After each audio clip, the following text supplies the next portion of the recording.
Hello dear students and welcome to another video of Total English.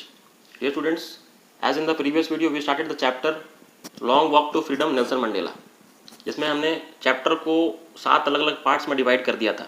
First part में अगर आपने नहीं देखा है तो आप उसे ज़रूर देखें ताकि आपका बेस बन जाए, जो कि आप आज यहाँ उसे कंटिन्यू कर सकें, क्योंकि आज हम चैप्टर के बीच के हिस्से को देखने वाले हैं। तो the first part we covered up to the first comprehension check. देखिए स्टोरी के बीच में कॉम्प्रिहेंशन चेक्स दिए गए, मतलब क्वेश्चन आंसर दिए गए हैं। तो फर्स्ट कॉम्प्रिहेंशन चेक तक हमने किया था, that was up to page number 18 according to your NCERT book. NCERT book अगर आपके पास है तो पेज नंबर 18 तक हमने कवर कर लिया था। तो जिसमें हमने देखा था, एक समराइज उसको फटाफट कर लेते हैं। उसमें ये था कि सबसे पहले इनॉग्रेशन देखा था, कैसे जो शपथ ग्रहण समारोह चल रहा है, ओथ टेकिंग सेरेमनी, एक नया सरकार बनने जा रहा है जिसके फर्स्ट ब्लैक प्रेसिडेंट बनने जा रहे हैं नेल्सन मंडेला। और ये जो स्टोरी है वो उनके ही लाइफ पर बेस्ड, उनके द्वारा लिखी गई उनकी जो ऑटोबायोग्राफी है जिसका नाम है लॉन्ग वॉक टू फ्रीडम, उसका एक एक्सट्रैक्ट मतलब उसमें से लिया गया कुछ अंश है। ठीक है, इसको समराइज करके आपको प्रेजेंट किया जा रहा है, रिप्रेजेंट किया जा रहा है यहाँ पे, ताकि आप उसे पढ़ सके और उसका जो जेस्ट है उसको जो समराइज वे में उसको आप समझ सके। सो ये दोनों पार्ट्स को हमने देखा। और सेकंड पार्ट था उसमें स्पीच, कि स्पीच में उन्होंने क्या क्या बोला। तो स्पीच में क्या क्या था वो हमने पढ़ लिया है। Let's continue the chapter and start the third part, that is from page number 19। Let's start the video.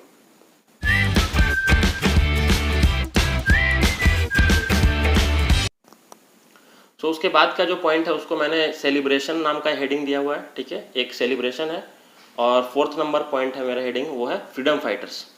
ठीक है, तो इन दोनों पॉइंट्स को भी हम देख लेते हैं फटाफट।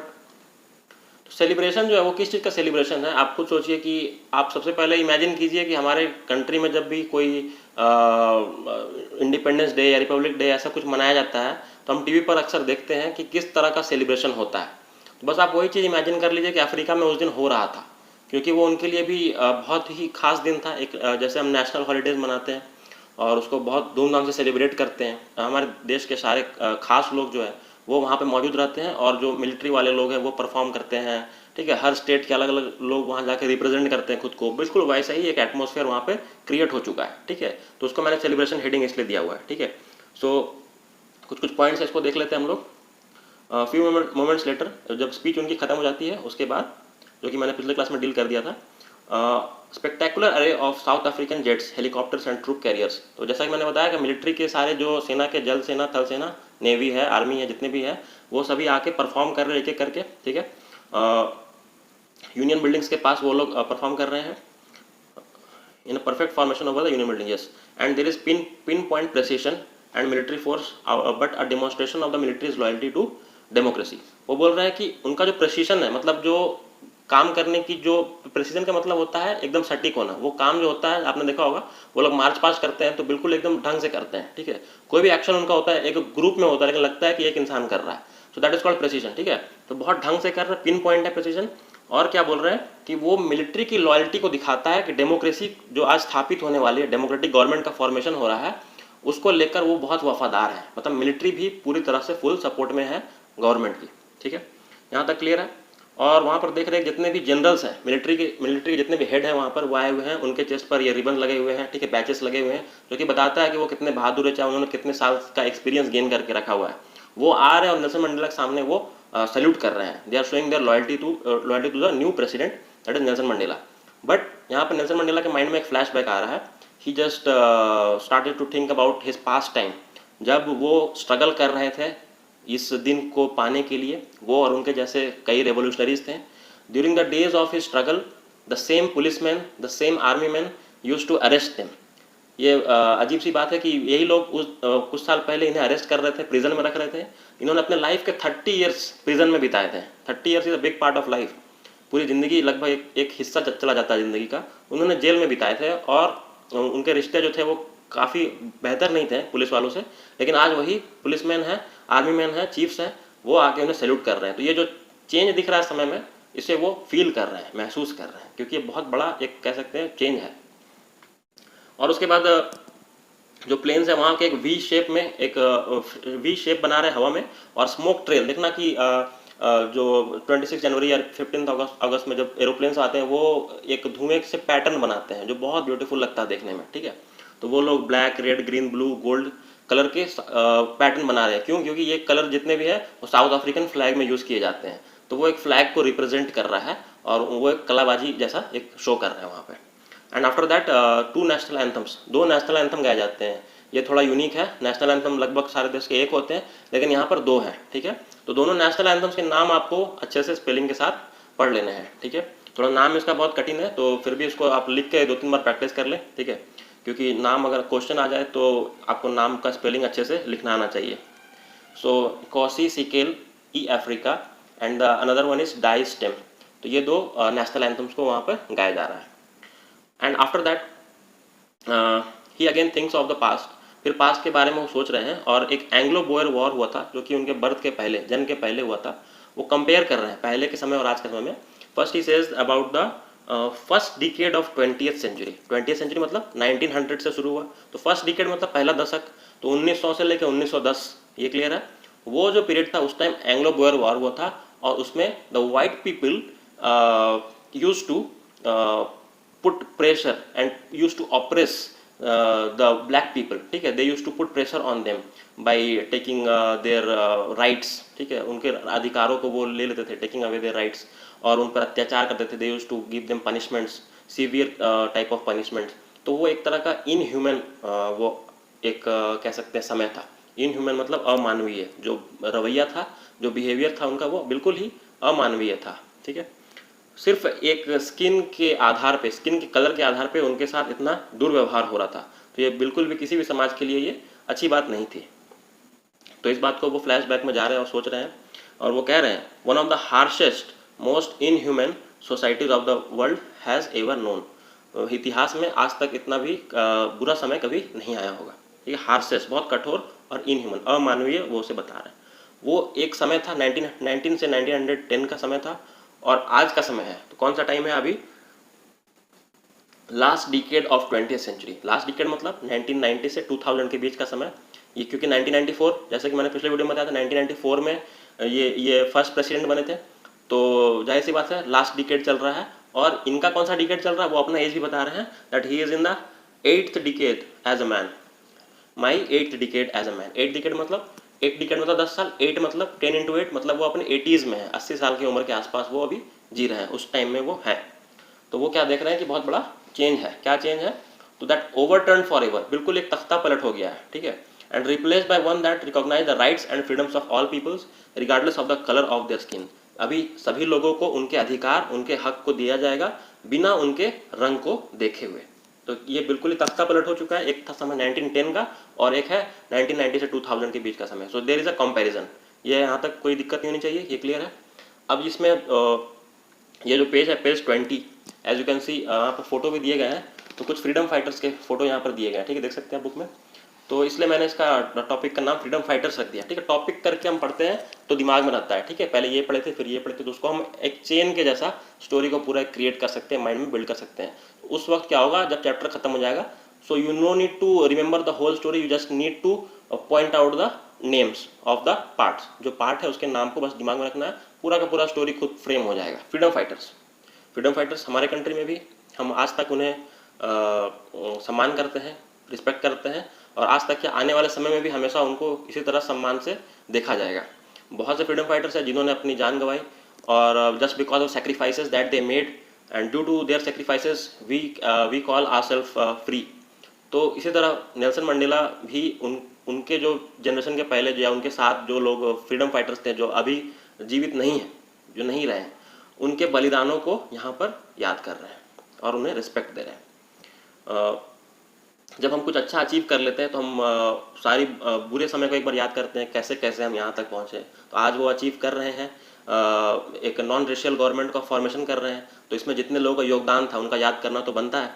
ठीक है, तो उन लोगों को वो सम्मान यहाँ पर दे रहे हैं। तो sacrifices of thousands of my people, हजारों मेरे लोग थे, उनकी बलिदान है। ठीक है, the patriots who had gone before me. Patriots जो थे उन्हें पेट्रियट्स कह रहे हैं, देशभक्त कह रहे हैं, जो मेरे आने के पहले वो लोग जा चुके हैं, मतलब they are no more in this world. And I was not able to thank them and they were not able to see what their sacrifices had wrought. मैं उन्हें कभी थैंक नहीं बोल पाया, और वो आज ये दिन देखने के लिए नहीं है उनके बलिदान का क्या परिणाम आज मिल रहा है। मतलब ये जो एक सपना था लोगों के लिए वो आज सच हो रहा है, लेकिन उसे देखने के लिए they are not present here. ठीक है, सो नेक्स्ट वाले पैरा में हम देखते हैं क्या दिया हुआ है यहाँ पे। The policy of apartheid created deep and lasting wound in my country. Apartheid जो टर्म है इसको मैंने एक्सप्लेन किया था पहले भी, फिर से बता दे रहा हूँ। एक पॉलिटिकल सिस्टम है जिसमें कि रेस के आधार पर, नस्ल रंग के आधार पर लोगों को भेदभाव किया जाता है। तो ये पहले प्रिवेलेंट था, वहाँ पे बहुत आउटस्प्रेड था, फैला हुआ था पूरे देश में। लेकिन अब जो डेमोक्रेटिक गवर्नमेंट आ चुकी है जो कि नॉन रेशियल है, वो इसके खिलाफ है और इसे अब खत्म किया जा रहा है। ये सामाजिक कुप्रथा थी, एक अच्छा सिस्टम नहीं था, एविल सिस्टम था, और अब इसे खत्म किया जा रहा है। तो वो जो था उसका घाव जो था, बाउंड लिखा हुआ है, वो बहुत गहरा था इनके देश में। ठीक है, और जो but the decades of the operation and brutality had another unintended effect that was it produce the. और जो ब्रूटलिटी इन्होंने की थी और इनको झेला था वो इनके फ्रीडम फाइटर्स थे। तो कुछ फ्रीडम फाइटर्स हैं, इनके नाम हैं। तो ऐसे तो इसमें 6-7 नाम दिए गए हैं, तो स्क्रीन पे सारे नाम आप देख सकते हैं, और आप अगर एनसीईआरटी बुक है तो उसमें भी मेंशन है। लेकिन आंसर लिखने के लिए कोई भी इजी स्पेलिंग वाले 2 या 3 नाम को आप पिक करें और उसे अपने आंसर लिखें, क्योंकि वहाँ पे नाम को याद रखना बहुत बड़ा एक चैलेंज होता है, क्योंकि हमें बहुत कुछ दिमाग में रखना होता है। तो एक ईजी नाम वाले, स्पेलिंग वाले 2-3 नाम को आप यहाँ पे पिक कर सकते हैं, that you can write in your answer. ठीक है, अब यहाँ पर फ्रीडम फाइटर्स के बारे में उनकी तारीफ की जा रही है। ठीक है, करेज, विजडम, जनरोसिटी, ठीक है, इन सब बातों को बताया जा रहा है। और यहाँ पे बहुत अच्छी बात की जा रही है, that is in page number 21। Page 21 के फर्स्ट पैरा में देख सकते हैं, वो कह रहे हैं my country is rich in the minerals. ठीक है, मिनरल्स एंड जेम्स, मतलब हमारे देश में जो मिनरल्स और जेम्स है जो कि ज़मीन से निकाला जाता है, उस मामले में बहुत हम रिच हैं, हमारे पास बहुत अवेलेबिलिटी है, इनकी एबेंडेंस में है। ठीक है, लेकिन जो यहाँ के मेन ग्रेटेस्ट वेल्थ है, मेन जो हमारा धन है, वो यहाँ के लोग हैं, पीपल। बहुत अच्छी सुंदर सी बात कही कि अगर लोग ही नहीं रहेंगे तो आप क्या करेंगे मिनरल्स और वेल्थ का, क्योंकि सबसे इंपॉर्टेंट किसी देश के लिए कुछ होता है तो वो होते हैं वहाँ के पीपल। तो बहुत अच्छी एक बात कही, प्योरेस्ट डायमंड्स कहा। ठीक है, तो ये सब जो लाइंस है इसको आप अपने आंसर में जरूर यूज़ करें, आंसर बहुत इफेक्टिव बनेगा। फिर वो अपने लोगों के स्ट्रगल को बता रहे हैं, करेज की यहाँ परिभाषा दे रहे हैं। करेज मतलब साहस, what is courage, meaning of courage. तो वो बता रहे हैं, time and again I have seen main and women risk and give their lives for an idea. मैंने देखा है लोगों को, एक विचार को आगे बढ़ाने के लिए लोगों ने अपने प्राणों की आहुति दे दी है, रिस्क देयर लाइव्स, अपने जान को गंवा दिया है। ठीक है, और कितने टॉर्चर, रेजिलियंस सहा है। ठीक है, और रेजिलियंस जैसे कि जो होता है ability to deal something very जो टॉर्चर किया जाता है जिस पर, वो बहुत ही एक कह सकते हैं झेलने वाला समय होता है, कि वो जान रहे हैं कि उन पर अत्याचार किया जाएगा, फिर भी वो उसको झेले जा रहे हैं और सहते जा रहे हैं। तो वो वैसा, वो उसको करेज कह रहे हैं, वही बोल रहे हैं कि हमारे लिए वही सबसे साहसी इंसान है। तो अब वो आगे जाके बहुत अच्छी लाइन को कहते हैं कि I learn that courage was not the absence of fear but the Triumph over it.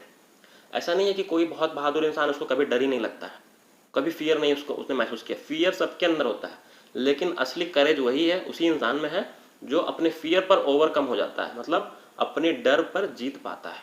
ठीक है, वो माउंटेन ड्यू का टैग आता है ना, डर के आगे जीत है, बस वही डर के आगे जीत है वाला कंसेप्ट यहाँ पर दिया गया। ठीक है, तो जो अपने डर को जीत लेता है वही सबसे करेजियस इंसान है अकॉर्डिंग टू नेल्सन मंडेला। ये जो थॉट्स है वो उनके ही हैं। ठीक है, क्योंकि हम उनके ऑटोबायोग्राफी का एक हिस्सा देख रहे हैं। ठीक है, तो आगे वो कह रहे हैं कि no one is born hating another person. यहाँ भी बहुत अच्छी सोच को, आइडियोलॉजी को उनको रखा गया है। क्या बोल रहे हैं कि कोई भी इंसान जन्म से नफरत नहीं करता है।